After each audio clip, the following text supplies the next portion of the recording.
Hi students.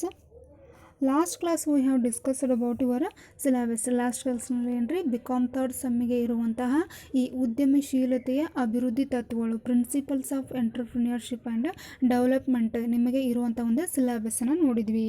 Now this class we have discussed about first chapter that is enterprise or entrepreneur ಅಂತ ಹೇಳ್ಬೋದು, ಉದ್ಯಮಶೀಲ ಅಂತ ಹೇಳ್ಬೋದು. ನಿಮಗೆ ಇರುವಂಥ ಫಸ್ಟ್ ಯೂನಿಟ್ ಯಾವುದ್ರಿ? ಉದ್ಯಮಶೀಲ. ಈ ಯೂನಿಟ್ನಲ್ಲಿ ಏನ್ರಿ ನಾವು ಉದ್ಯಮಶೀಲನಿಗೆ ಇರಬೇಕಾದಂಥ ಒಂದು ಲಕ್ಷಣಗಳನ್ನ, ಒಂದು ವ್ಯವಹಾರಕ್ಕೆ ಸಂಬಂಧಿಸಿದ ಹಾಗೆ ಈ ಸಬ್ಜೆಕ್ಟ್ ಯಾವುದೈತ್ರಿ ಉದ್ಯಮಶೀಲಕ್ಕೆ ಸಂಬಂಧಿಸಿದಂಥ ಒಂದು ಸಬ್ಜೆಕ್ಟ್ ಆಗಿರೋದ್ರಿಂದ ಉದ್ಯಮಶೀಲ ಅಂದರೆ ಯಾರು ಅಥವಾ ಉದ್ಯಮಶೀಲನಿಗೆ ಇರಬೇಕಾದಂಥ ಒಂದು ಬಹುಮುಖ್ಯವಾದಂಥ ಗುಣಗಳನ್ನ ನಾವು ಎಲ್ಲಿ ನೋಡ್ತೀವಿ ರೀ? ಈ ಫಸ್ಟ್ ಚಾಪ್ಟರ್ನಲ್ಲಿ ನೋಡ್ತೀವಿ ರೀ. ಹಾಗಾದರೆ ಇಲ್ಲಿ ನೋಡ್ರಿ, ರೈಟ್ ಡೌನ್ ಉದ್ಯಮಶೀಲನ ಅರ್ಥ, ಮೀನಿಂಗ್ ಆಫ್ ಎಂಟರ್ಪ್ರಿನಿಯರ್. ಮೊದಲನೇದಾಗಿ ನಾವು ಉದ್ಯಮಶೀಲದ ಅರ್ಥವನ್ನು ನೋಡೋಣ. ಉದ್ಯಮಶೀಲ ಅಥವಾ ಉದ್ಯಮ ಸಾಹಸಿ, ಈ ಉದ್ಯಮಶೀಲಗ ಇನ್ನೊಂದು ಏನಂತ ಕರಿಬೋದು ನಾವು ಉದ್ಯಮ ಸಾಹಸಿ ಅಂತ ಅನ್ಬೋದು. ಹಾಗಾದರೆ ಇಲ್ಲಿ ಉದ್ಯಮಶೀಲ ಎಂದರೆ ತನ್ನದೇ ಆದ ಒಂದು ವ್ಯವಹಾರ ಅಥವಾ ಉದ್ಯಮವನ್ನು ಲಾಭ ಮಾಡಿಕೊಳ್ಳಬೇಕೆಂಬ ಉದ್ದೇಶದಿಂದ ಸ್ಥಾಪಿಸುವವನು.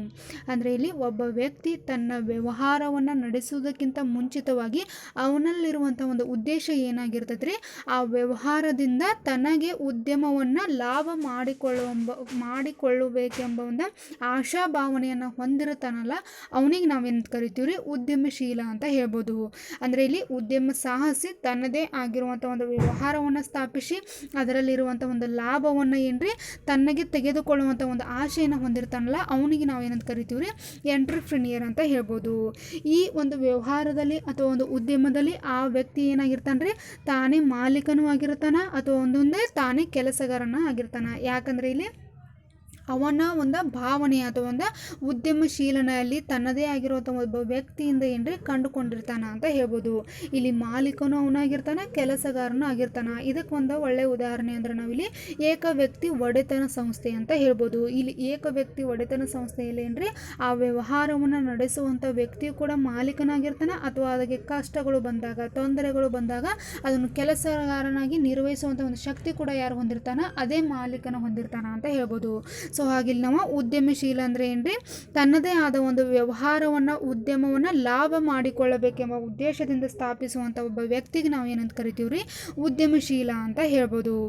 ಈ ಉದ್ಯಮಶೀಲದ ಒಂದು ಡೆಫಿನಿಷನ್ ಅನ್ನು ನೋಡೋಣ, ಬರ್ಕೊಡ್ರಿ.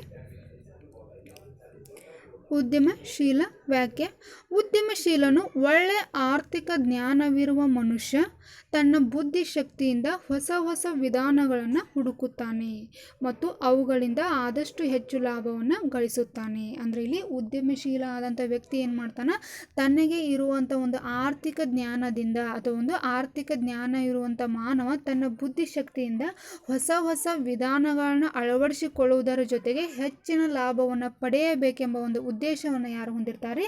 ಈ ಎಂಟರ್ಪ್ರಿನಿಯರ್ ಅಥವಾ ಒಂದು ಉದ್ಯಮಶೀಲ ಅಂತ ಅನ್ಬೋದು.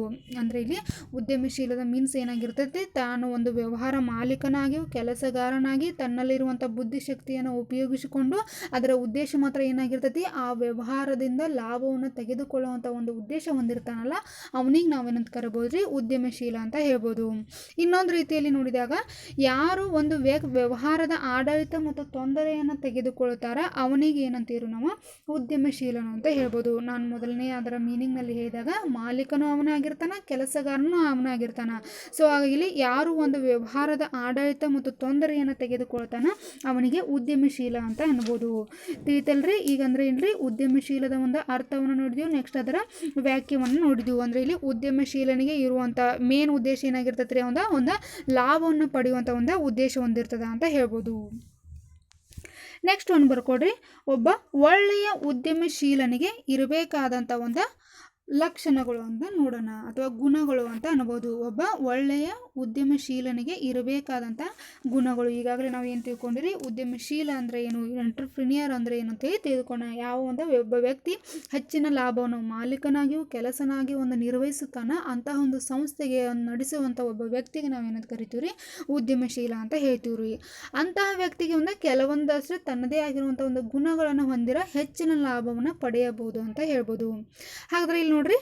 ಫಸ್ಟ್ ಒನ್ ಸೃಜನಶೀಲತೆ, ಕ್ರಿಯೇಟಿವಿಟಿ ಅಂತ ಹೇಳ್ಬೋದು. ಹಾಗಾದರೆ ಇಲ್ಲಿ ಸೃಜನಶೀಲತೆ ಎಂದರೆ ಹೊಸ ಹೊಸ ವಸ್ತುಗಳು ಮತ್ತು ಅವುಗಳನ್ನು ತಯಾರು ಮಾಡಲು ಹೊಸ ಹೊಸ ವಿಧಾನಗಳನ್ನ ಬಳಸುವಂಥ ಒಂದು ಶಕ್ತಿ ಅಂತ ಅನ್ಬೋದು. ಈಗಾಗಲೇ ನಾನು ಆ ವ್ಯಕ್ತಿ ಏನಾಗಿರ್ತಾನೆ ವಿಶಿಷ್ಟವಾದಂಥ ಆರ್ಥಿಕ ಜ್ಞಾನವನ್ನು ಹೊಂದಿದ್ದು ಈ ಕ್ರಿಯೇಟಿವಿಟಿ ಸೃಜನಶೀಲತೆಯಲ್ಲಿ ಹೊಸ ಹೊಸ ವಸ್ತುಗಳು ಮತ್ತು ಹೊಸ ಹೊಸ ಒಂದು ವಿಧಾನಗಳನ್ನ ಅಳವಡಿಸಿ ತನ್ನ ಉದ್ಯಮವನ್ನು ಏನ್ರಿ ಲಾಭವನ್ನಾಗಿ ಅಥವಾ ಒಂದು ಬೇಗ ಬೆಳೆಯುವಂಥ ಒಂದು ಉದ್ದೇಶವನ್ನು ಯಾರು ಹೊಂದಿರ್ತಾರೆ, ಈ ಒಬ್ಬ ಉದ್ಯಮಶೀಲ ಹೊಂದಿರ್ತಾನ ಅಂತ ಹೇಳ್ಬೋದು. ಅಂದ್ರೆ ಆ ವ್ಯಕ್ತಿಯಲ್ಲಿ ಇರಬೇಕಾದಂಥ ಮೊದಲನೇ ಗುಣ ಯಾವುದ್ರಿ, ಕ್ರಿಯೇಟಿವಿಟಿ ಸೃಜನಶೀಲತೆ ಅಂತ ಎನ್ಬೋದು. ಸೆಕೆಂಡ್ ಒನ್ ನಿಷ್ಠೆ, ಡೆಡಿಕೇಟಿಂಗ್ ಅಂತ ಅನ್ಬೋದು. ನಿಮಗಾಗಲೇ ಗೊತ್ತಿರೋ ಹಾಗೆ ಯಾರು ಕಷ್ಟಪಟ್ಟ ನಿರಂತರವಾಗಿ ಪ್ರಯತ್ನವನ್ನು ಮಾಡ್ತಿರ್ತಾರ ಅವರಿಗೇನ್ರಿ ಪ್ರತಿಫಲ ಅಥವಾ ಒಂದು ಫಲ ಏನ್ರಿ ಕಟ್ಟಿಟ್ಟ ಬುತ್ತಿ ಅಂತ ನಿಮ್ಗೆ ಆಲ್ರೆಡಿ ಏನ್ರಿ ಗೊತ್ತಿರೋ ವಿಷಯ. ಸೊ ಹಾಗಾಗಿ ಈ ಉದ್ಯಮಶೀಲನಿಗೆ ಕೂಡ ಏನ್ರಿ ಡೆಡಿಕೇಟಿಂಗ್ ನಿಷ್ಠೆ ಇರಬೇಕಾದಂತು. ಅದು 12 ತಾಸು ಆಗಿರ್ಬೋದು ಅಥವಾ 24 ತಾಸು ಆಗಿರ್ಬೋದು, ತನ್ನ ಒಂದು ಮಾಲೀಕನಾಗಿ ಅಥವಾ ಕೆಲಸನಾಗಿ ನಿರ್ವಹಿಸುವಂಥ ಒಂದು ಸಂದರ್ಭದಲ್ಲಿ ತನಗೆ ಬರುವಂಥ ಒಂದು ತೊಂದರೆಗಳನ್ನ ಡೆಡಿಕೇಟಾಗಿ ಅವ್ನು ವರ್ಕ್ ಮಾಡ್ತಿದ್ರೆ ಅವಾಗ ಏನ್ರಿ ಯಶಸ್ವಿ ಅಂದರೆ ಬಹುಮುಖ್ಯವಾಗಿ ಸಿಗ್ತದ ಅಂತ ಹೇಳ್ಬೋದು. ಇದು ಕೂಡ ಏನ್ರಿ ಒಂದು ಈ ಎರಡನೇ ಅಥವಾ ಒಂದು ಡೆಡಿಕೇಟಿಂಗ್ ನಿಷ್ಠೆ ಒಂದು ಉದ್ಯಮಶೀಲನ ಗುಣ ಆಗಿದೆ ಅಂತ ಹೇಳ್ಬೋದು. ನೆಕ್ಸ್ಟ್ ಥರ್ಡ್ ಒನ್ ಬರ್ಕೊಡ್ರಿ. Third one determination. Third one ನಿರ್ಧಾರ, ಡಿಟರ್ಮಿನೇಷನ್ ಅಂತ ಹೇಳ್ಬೋದು.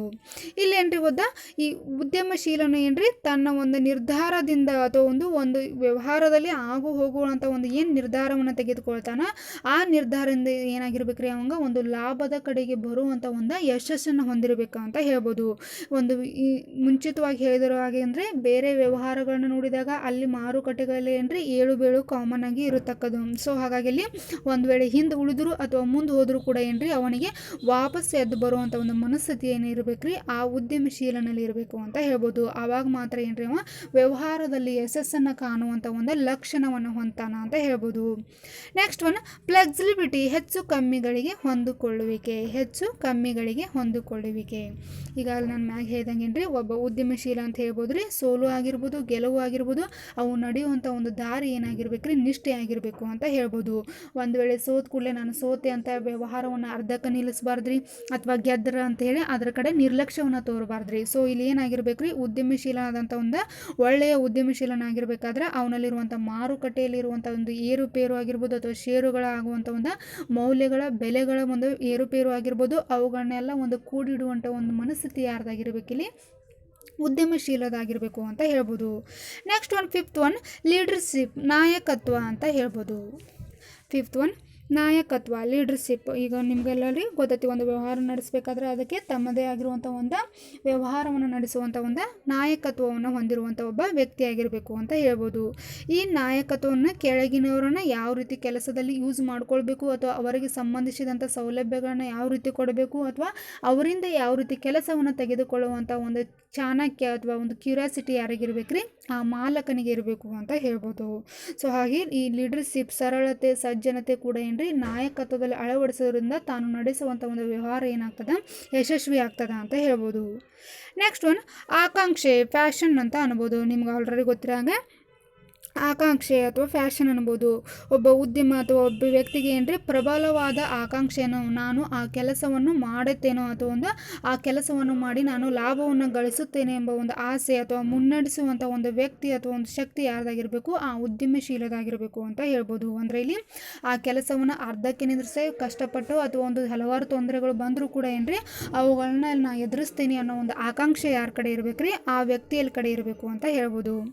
ನೆಕ್ಸ್ಟ್ ಒನ್ ಸೆಲ್ಫ್ ಕಾನ್ಫಿಡೆನ್ಸ್, ಆತ್ಮವಿಶ್ವಾಸ, ಸೆಲ್ಫ್ ಕಾನ್ಫಿಡೆನ್ಸ್ ಅಂತ ಹೇಳ್ಬೋದು. ಇಲ್ಲಿ ಕಾಮನ್ ಆಗಿ ಏನ್ರಿ ಯಾವುದೇ ಒಂದು ಕೆಲಸವನ್ನು ಮಾಡಬೇಕಾದ್ರೆ ಅಲ್ಲಿ ನಮಗೆ ಮಹತ್ವದಾಗಿರೋದ್ರಿ ಆತ್ಮವಿಶ್ವಾಸ ಅಂತ ಹೇಳ್ಬೋದು, ಸೆಲ್ಫ್ ಕಾನ್ಫಿಡೆನ್ಸ್ ಅಂತ ಹೇಳ್ಬೋದು. ಸರಿಯಾದ ಯೋಜನೆಯನ್ನು ಏನ್ರಿ ಆ ಉದ್ಯಮಶೀಲ ಮೊದಲ ಹಾಕಿಕೊಂಡಿದ್ರೆ ಆತ್ಮವಿಶ್ವಾಸದಿಂದ ಆ ಉದ್ಯಮ ಏನಾಗ್ತದ್ರಿ ಯಶಸ್ವಿಯಾಗಿ ಒಂದು ಮುಂದುವರಿತದ ಅಂತ ಹೇಳ್ಬೋದು. ಹೆಚ್ಚಾಗಿರುವಂಥ ಜ್ಞಾನ ಆಗಿರ್ಬೋದು ಅಥವಾ ಕೆಲಸದಲ್ಲಿ ತೋರಿಸುವಂಥ ಆಸಕ್ತಿ ಆಗಿರ್ಬೋದು ಇವೆಲ್ಲವುಗಳಿಂದ ಆ ವ್ಯವಹಾರ ಅಥವಾ ಆ ಉದ್ಯಮಿಯಿಂದ ಯಶಸ್ವಿ ಆಗ್ತದ ಅಂತ ಹೇಳ್ಬೋದು.